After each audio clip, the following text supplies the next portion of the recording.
Hello, I'm Louise Minchin. Welcome to Nutrition for Life, a programme by the British Nutrition Foundation and ITN Business.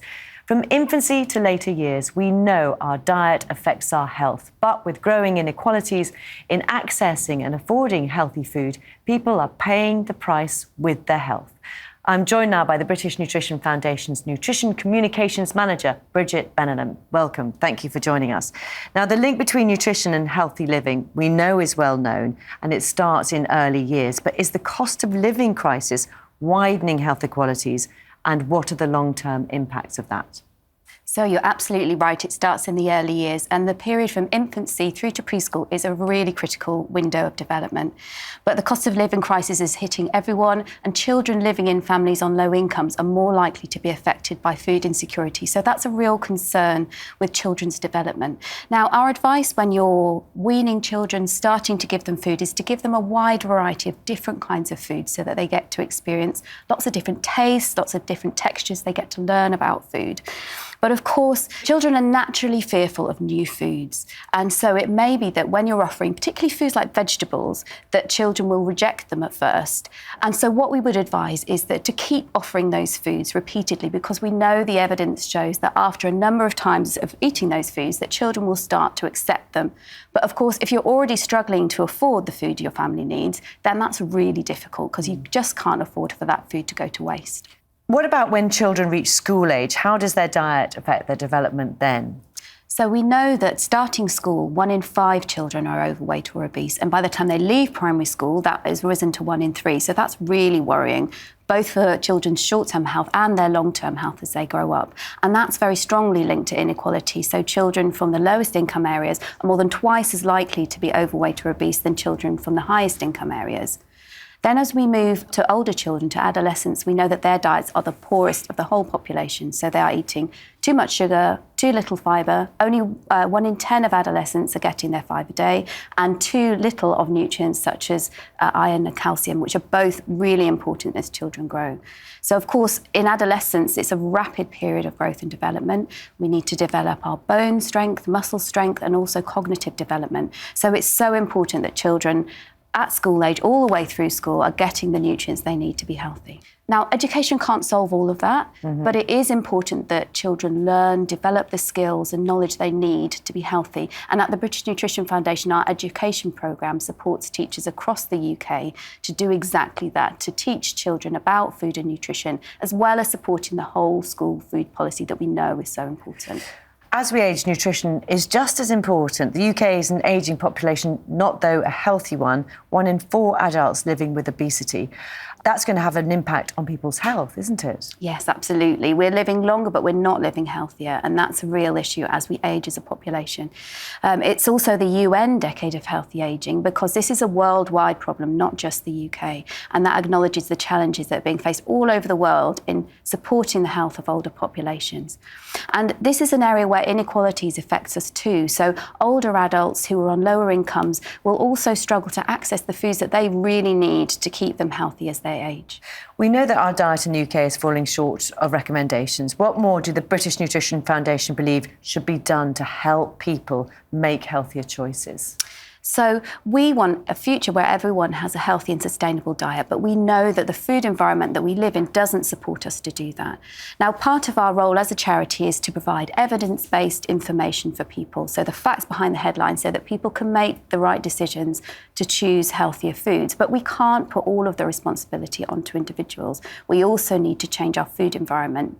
So we work with food companies across the food chain to change the food environment and make it easier for people to eat more healthily. So we do things like look at reformulation to make products healthier, to look at nutritional guardrails to shift the balance of products to a healthier profile, and also look at the needs of different population groups so that companies can cater for the needs of both older and younger people. Bridget Benham from the British Nutrition Foundation. Thank you. Thank you.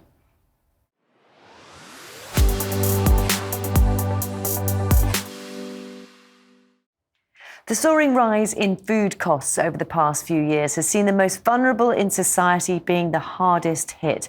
In this special report for the British Nutrition Foundation, we visit Be Enriched, a South London-based charity that provides not only freshly cooked, nutritious meals, but the chance to bring people together to enjoy the food. As the saying goes, food brings people together, which is exactly what Kemi, founder of Be Enriched, aims to do by fighting social isolation and food poverty at the same time. Every week, the charity feeds dozens of people in South London with all the surplus food that would normally go to waste. We're really thinking about how we can enrich people's lives. So it's not just about food, which is nourishment, but it's also about building community and building knowledge and also developing community cohesion across the board. So enriching your life in many different ways. In this community canteen, full of positivity and togetherness, it's easy to forget the backdrop. Currently, 1 in 7 people in the UK are going hungry because they can't afford rocketing food costs.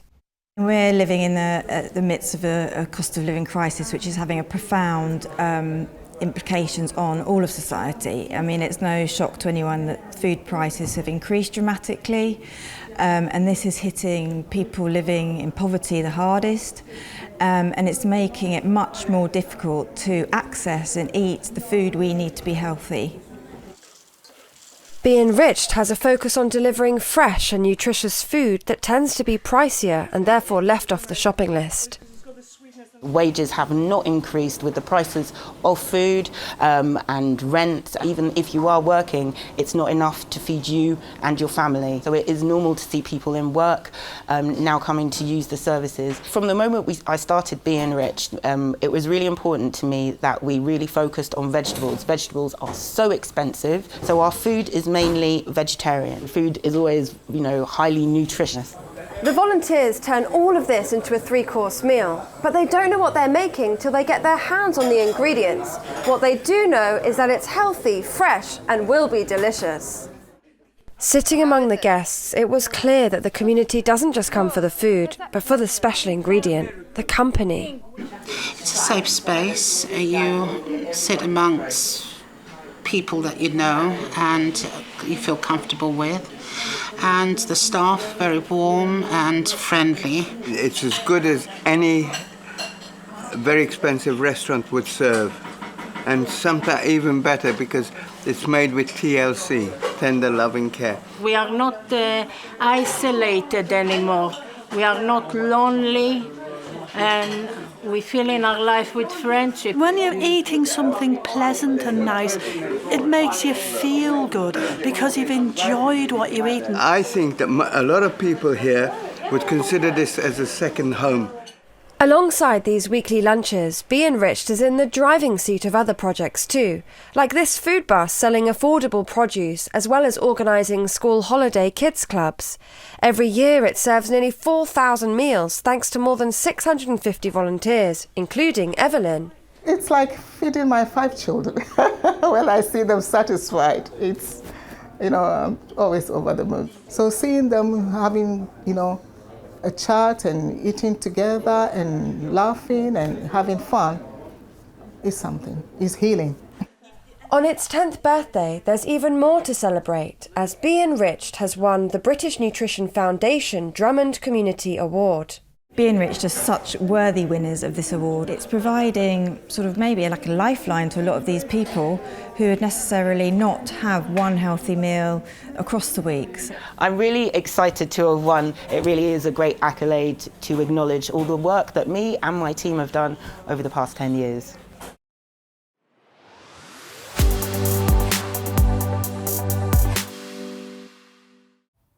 Improving sustainability and nutrition in our diets can go hand in hand. Orman Hall is working to contribute to much-needed positive change in the UK's food supply. The Food Procurement Organisation works with clients at all life stages, from schools to residential care, to bring informed and transparent food supply. I'm joined now by Mike Meek, Procurement and Sustainability Director, and Rachel Venditti, Registered Nutritionist and Business Development Manager at Orman Hall. Thanks both for joining us. Mike, why is change needed in our current food supply chain, and what sort of changes do we need to see? Well, food offers our biggest opportunity to enhance human health and environmental sustainability, so they both complement each other. Our food systems are stressed at the moment and produce up to 30% of all greenhouse gas emissions, and 30% of all food that we produce never gets consumed. In terms of changes, we need to rethink our production processes. We need to absolutely tackle wastage really quite drastically, and we need to moderate our demand. Rachel, first of all, how is nutrition impacted by a more sustainable diet? Very, very positively.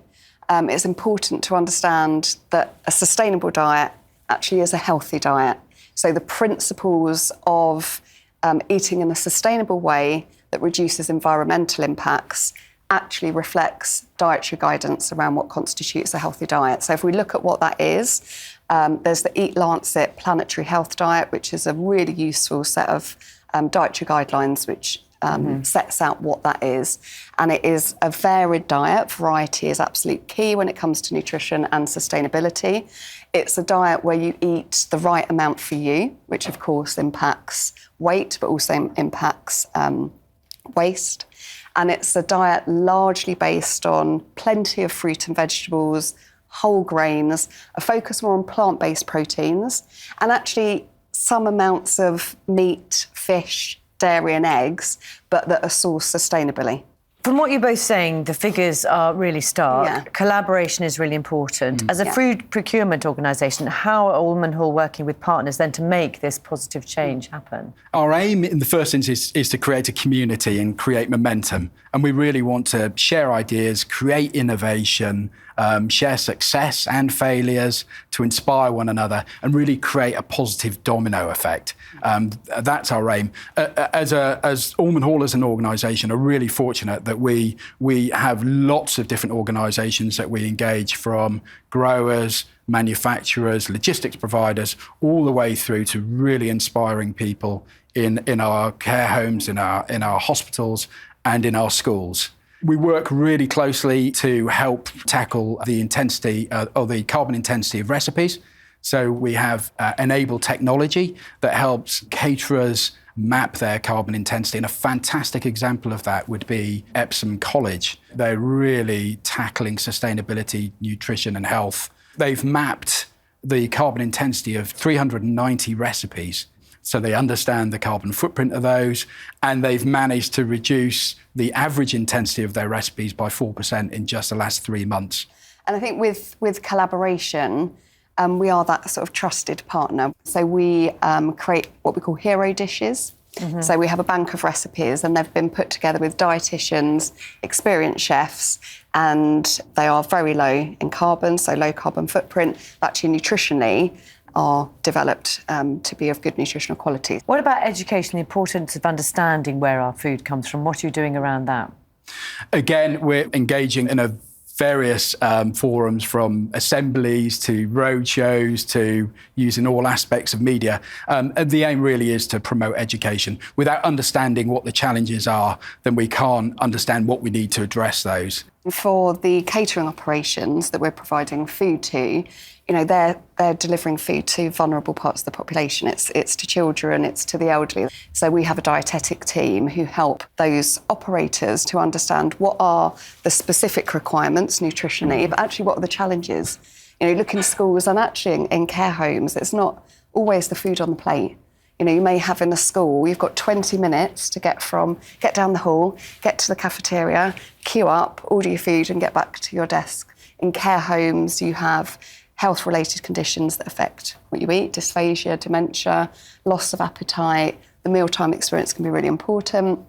So it's recognising those challenges and having a team that can help them to deliver appropriate service. What about value and affordability? Because that's so key as well, isn't it? Yeah. And actually, nutritious food doesn't have to be expensive. I would like to make a case for the humble bean. And just as an example of nutrition and environment, and the fact that obviously beans are nitrogen fixing, so they take nitrogen out of the atmosphere. The bacteria in the roots distribute that nitrogen into the soil, so they become natural fertilisers. And so I just think we ought to hurrah to the bean. Let's leave it on that thought. Thank you both very much indeed, Mike Meek, Rachel Venditti. Thank you both very much. Thank you very much. Thank you.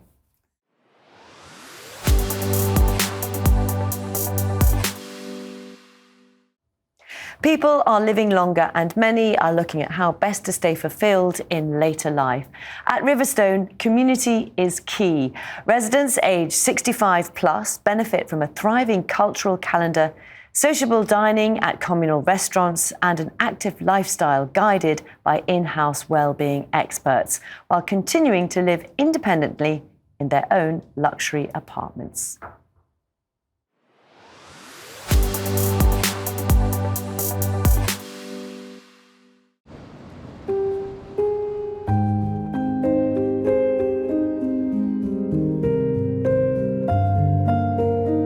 When I came to this flat and saw the floor-to-ceiling windows overlooking the serene Thames, I made a very quick decision to come and live here.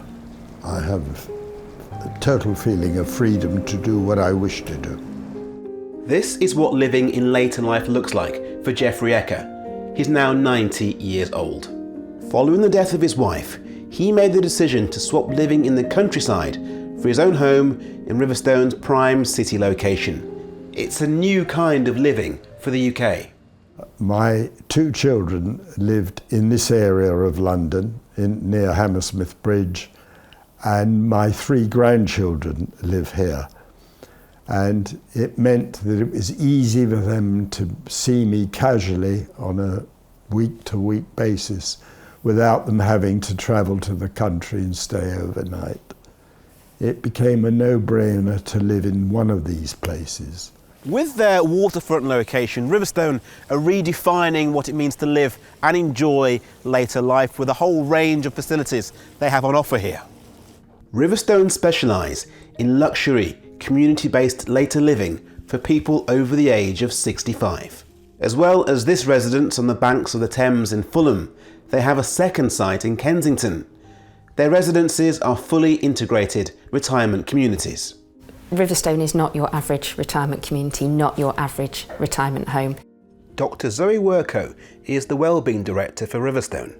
After spending 20 years working for the NHS, she's brought her clinical experience to ensure they provide a holistic approach to wellbeing across the community.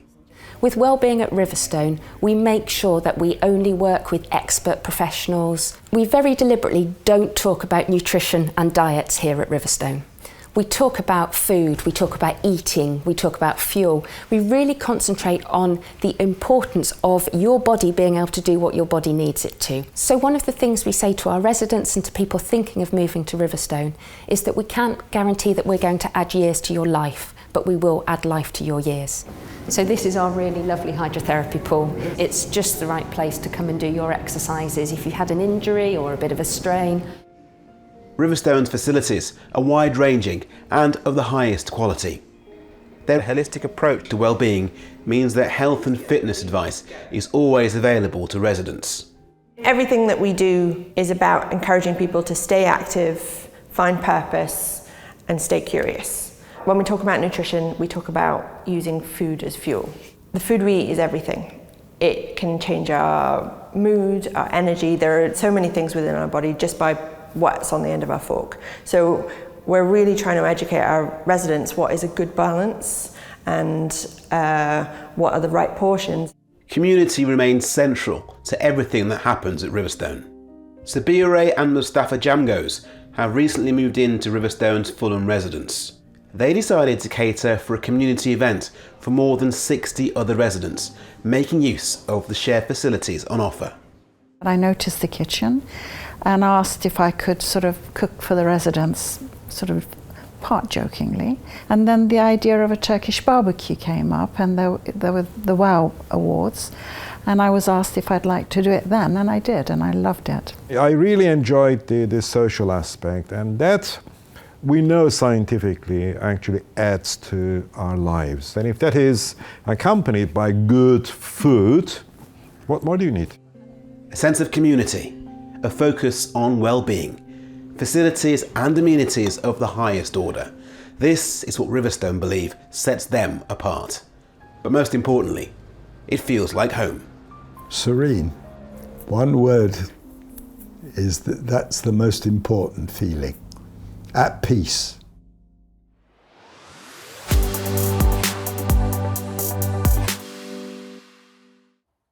Proper nutrition is crucial for staying strong, healthy and focused, and gives us the energy we need to keep active throughout the day. For the armed forces, this couldn't be more important. Sodexo's expertise has been supporting the British military for over 50 years, and as the future of military dining evolves, Sodexo shows how it's enhancing that support.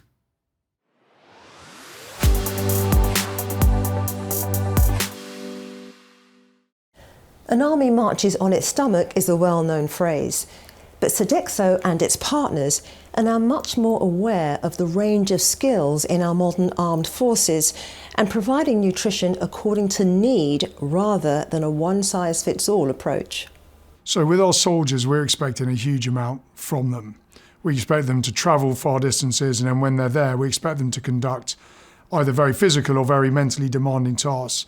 So for me, the nutrition is absolutely essential, because otherwise they're not going to make the best decisions and they're not going to be able to keep performing in hard conditions. And when the stakes are as high as they are in the military, if their performance drops off either physically or mentally, the consequences are incredibly serious. And therefore, getting the nutrition right is a critical part of that human optimization. A military advisory group in partnership with the British Nutrition Foundation is in the offing, armed with the scientific evidence that ensures Sodexo future-proofs its knowledge on nutrition. But for now, the main weapon in the armoury is the military performance plate, similar to government guidance for civilians, but accounting for soldiers' widely varying calorific requirements. Within the MPP, there's 3 levels. So the first level is for low activity. So low activity is where our menus will meet their requirements, around 2,500 calories for men and 2,000 calories for women. The second level is the moderate activities. So those are in active service, and they require around 3,600 calories for men and around 2,800 calories for women. So very different from the general adult population. And then we move to the third military plate, which is the high activity levels. So for this one, they actually need a lot more calories because they're in physical active training. In the past, few people would have joined the army for the food. The services have now caught up with wider society. They have an awareness of nutrition and well-being that understands that food needs to be well presented as well as good for you. But Sodexo achieves more than just making the right food available. It nudges people towards actually noticing it and eating it by providing accessible advice. Mindful Active is all about holistic health and wellbeing guidance. It's almost a one-stop shop umbrella brand for health and wellbeing information. It's based off 4 key pillars: fuel, focus, perform and restore. And each of those key pillars we have information that's tailored for the body and for the mind. So by that we mean nutritionally. We have nutritional criteria which supports our own menu development and signposting across each dish with each of those 4 key pillars. And then we have supporting information via articles, recipe cards, helpful hints and tips around wellbeing advice. And some of that could include the importance of sleep, the importance of staying hydrated, and the effects that has on your body. The wonderful thing that I've seen so far is that we do seem to have captured the imagination of the service personnel who have joined us for those new meals, tested new menus, looked at the digital options that are available, and lived in that new environment. And I think people are excited about what could come. I think there's still a lot of work to do, but we and the military are absolutely in tune on this one, that we need to invest more for people to ensure that they can enjoy the food and the environment that they live in. The British Nutrition Foundation have been wonderful. I mean, it is really fascinating working with them and understanding so much more about nutrition than I ever understood before. It has been a genuine journey, one which we're still on, one which I think we've still got an awful lot more to offer. And I think the great thing is that the military want to go there too. And so between the two of us, we will actually achieve good things for the people that want to enjoy food in all military environments.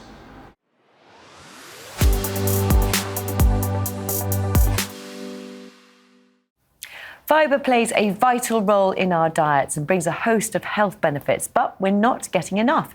Government guidelines recommend 30 grams a day, but on average, we are only eating 20.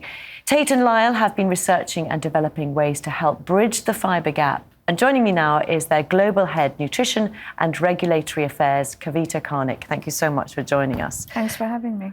Let's talk about fibre. We know we need to eat more, but there are different needs at different ages, aren't there? Let's start right at the beginning, the early years. What are the needs? As we know more and more about the role of fibre for gut health, we know that fibre is an essential ingredient throughout the life course. So starting with very young babies and going up to toddlers and children, we know gut health environment needs to be healthy for a solid foundation when the child is born. There are several factors that affect it, like whether you're born by C-section or vaginal birth, or whether the child was fed breast milk or infant formula. So 2 fibers, GOS and FOS, are added to infant formula, baby milk, baby foods to help the child to achieve an optimum gut health environment. And then when the kids grow up, I'm sure there are fussy eaters and don't want fruit, don't want vegetables. So they need some extra help through fiber-fortified foods and beverages. That may include fiber-fortified cereal, yogurt, or smoothies. Mm-hmm. If you don't get fiber enough at that age group, we have seen that there's association of reduced fiber intake with allergies, constipation, and also some immune markers are depressed with low fiber intake. It's really important. And moving on to adults, we mentioned earlier, as a nation, we're not getting enough fibre. What are the health implications of that?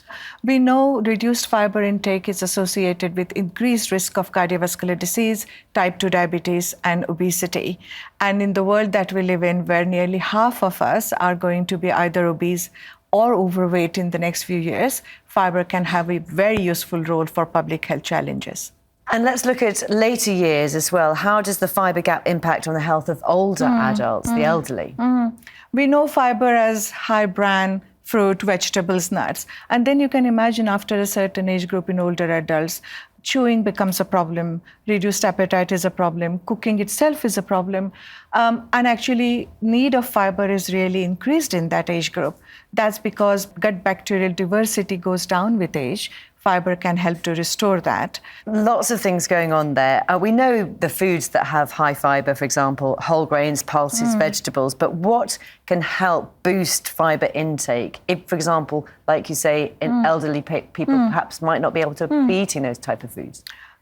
Technology has allowed us to add fiber to various foods. So at Tate & Lyle, we have a portfolio of soluble fibers, and we offer that to food and beverage manufacturers that can use these fibers to fortify commonly used foods.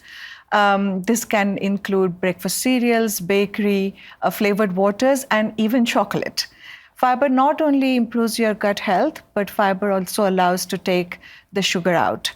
When you take the sugar out, fiber can help to put the bulk back in. So you get 2 in 1. You get gut health, high fiber, and also reduce sugar. It's a win-win for public health.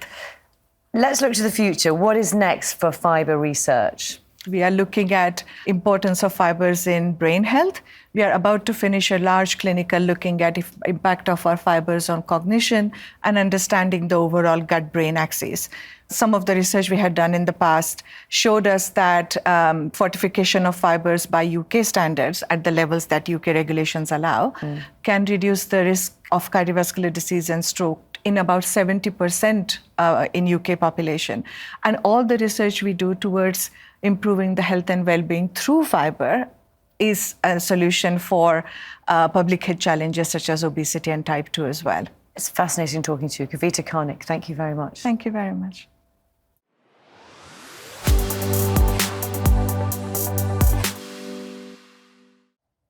Tracing the ingredients in the food we eat from farm to fridge can tell us a lot about its nutritional value. One of Ireland's leading food and nutrition specialists, Turlan, have developed a trusted structure of traceability in their grass-based farming system, producing quality ingredients with high levels of essential nutrients.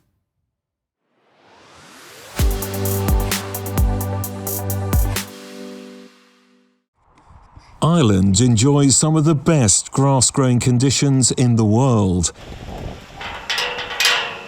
And for third-generation farmer Sean Brennan from County Kilkenny, that means his dairy cows can graze outdoors for longer. It's a cost-effective, environmentally friendly and efficient way to feed his herd. And the milk the cows produce is also much richer in beneficial nutrients. We're well suited with our climate to grow grass, and that's what we're good at as farmers, is converting that grass-based carbohydrate into a protein product through the medium of our cows. And I always take great pride in making sure that we do as good a job as we can, because it's not just about running a business. This is about looking after the land that we've inherited from our families in the past, and that hopefully we'll leave behind a sustainable and a nature-friendly environment for future generations to come after us. Sean is one of 6,000 farm families that together have formed a cooperative to supply one of Ireland's largest food and nutrition businesses, Tearlawn. And this sustainable grass-fed dairy system produces the highest quality milk supply, which in turn allows Tearlawn to produce the highest grade ingredients. They look content, so they have the access to the water down here. And when it comes to nutrient management planning, it all starts from the ground up.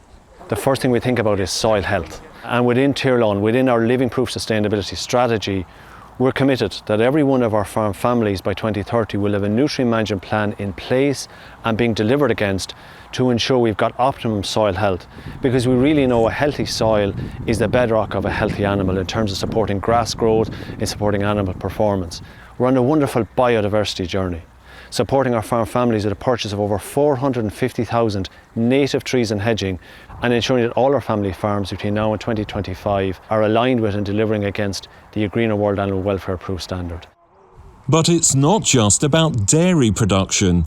Tearlawn, as Ireland's biggest grain producer, also has a portfolio of nutritious plant-based foods and ingredients to reflect changes in consumer tastes and demands. On our plant-based side, we're looking at nutritional ingredients. How do we bring the goodness of our oat-based products? How do we put those into new consumer applications that are both nutritious but also great tasting? For example, we are renowned for our cheese production. We have award-winning brands. So what we were doing here is looking at how is the structure of the cheese, how is the flavour of the cheese, and then combining that with the goodness of oats. How do we take an oat and turn that into a dairy alternative, a plant-based cheese that has some of those great flavours that you know within a cheddar cheese? And at this new research and development facility at Tearlawn's Ballaragget plant, teams leverage technology to process raw material ingredients into nutritional solutions with added functionality. We've got a number of active programmes within R&D to look at our plant-based waste streams and then also on dairy waste streams as well. So whey was used for animal feed a number of years ago, and what has happened in the last 20 years is that technology has evolved, and we have been pioneers in that technology, particularly in membrane filtration, to produce an ingredient called whey protein isolate that is used in sports nutrition. In addition to that, we extract the lactose from the whey, and we have added value through processing that so that it is suitable for infant nutrition, so very high value ingredient. With oversight of its entire supply chain, Tearlawn ensures full traceability from field to fridge, exporting high-quality products and tailor-made ingredients to more than 100 countries, and using innovative new methods and technology together with decades of expertise to create the future of nutritious milk and grain solutions.